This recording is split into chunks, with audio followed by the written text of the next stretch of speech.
here I am, live on Friday, the 31st of July. Wow, this month has flown by, and what better time than the end of the month and into the beginning of the month than to begin planning and thinking about manifesting things. So I am here live.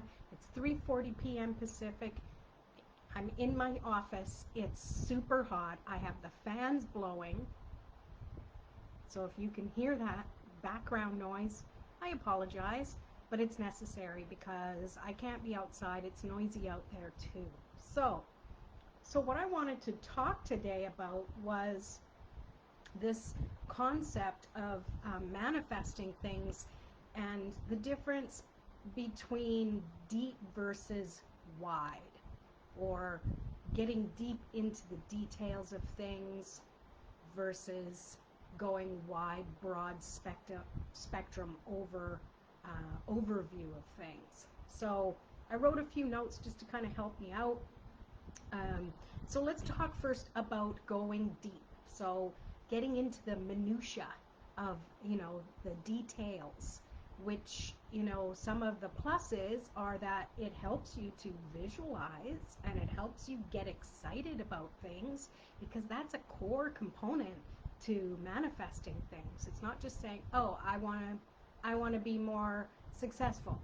You have to feel it, right? So when you go deep into the details, that can help you focus on those awesome emotions. And it also can help you focus. When you just focus on one or two things, it isn't overwhelming. There's not a bunch of anxiety or anything, because you're just focused on, those blinders on and just focusing on those one or two things.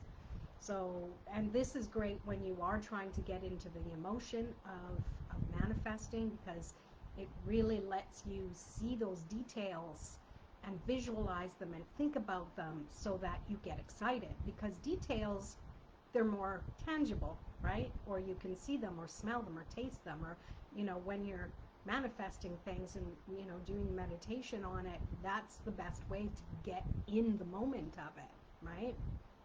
So some of the downfalls of going deep and detailed is that you get caught up into perfection mode. And you're so caught up in crossing those T's and dotting those I's that you're kind of forgetting, the purpose of what you're doing, trying to manifest something. And also you get disappointed if it doesn't show up in just that exact way that you're putting it out there. Or you totally miss the opportunity. You overlook it because you're so focused on looking for this one particular thing. An opportunity that could have taken you to the same general result just bypassed you. So these are the things of when you decide to go deep, excuse me, as opposed to going wide, to going big picture stuff, the overview. And when you look at the overview of things, you're getting the whole map. You're getting the map of the entire journey of what you want to see in your life. You see maybe the potential milestones that are there, and that you're able to circle and say, once I've hit this particular spot, I'll know I'm getting closer to what it is I want. Another frog in my throat, sorry. Excuse me. So yeah, seeing the milestones. And you also see that sometimes there's room for change, depending on what's going on when you're looking at a bigger picture, right? You see that there might be some detours that you can take. It's not so focused deep down into the details that you forget that there are other ways to get around it and get back on track if you feel like you've gone off track.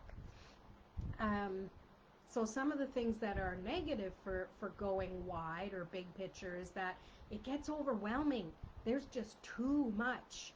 It's like, oh, I want to go from here to there. Oh my God, I got to do this and I got to do that and I got to, ah.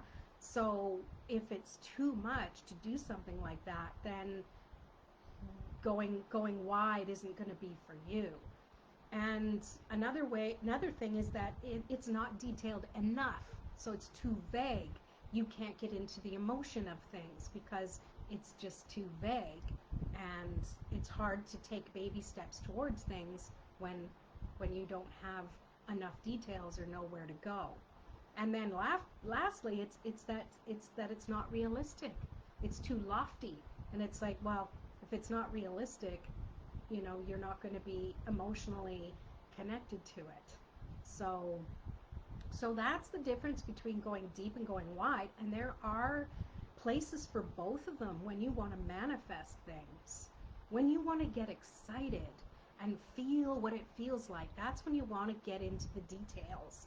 That's when you want to be like t- have a screen in front of your eyes and allows you to think about the details so you get excited for them. And when you want to look at big picture, that's a good way to just see what your plan should be.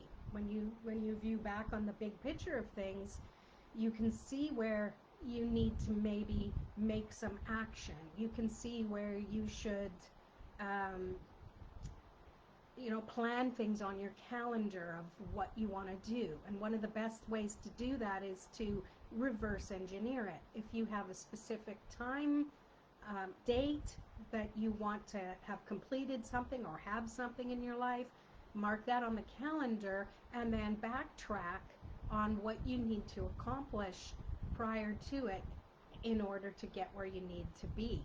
So that's the difference between deep and wide when you manifest things. And another thing that determines which one you do is your personality.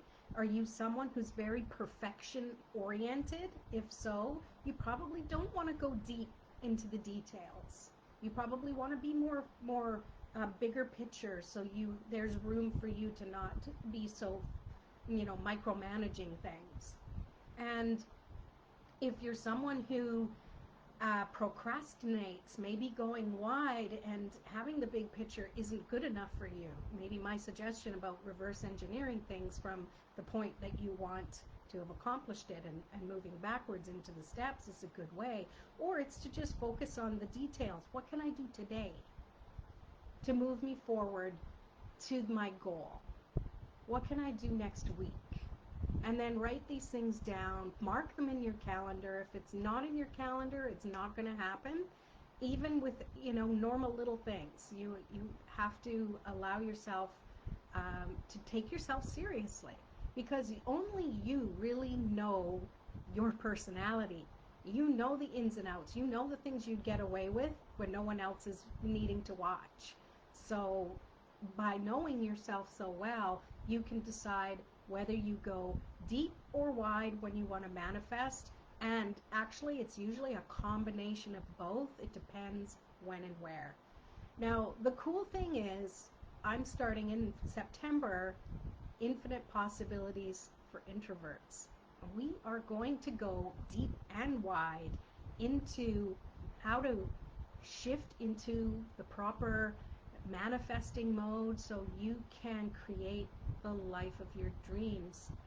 And being an introvert, things are a little different than the big bright world out there. So as a fellow introvert, I'm definitely going to be your guide and your coach in getting you to that. So if you're interested in this, until Monday, my early bird is $97 for this. It's a 6-week program starting at the end of September. So if you want in on that, you can PM me and I will give you the link and give you the details to sign up. So I hope you have a fantastic long weekend. At least here in Canada, it'll be a long weekend. And we will talk to you soon. Take care. Peace.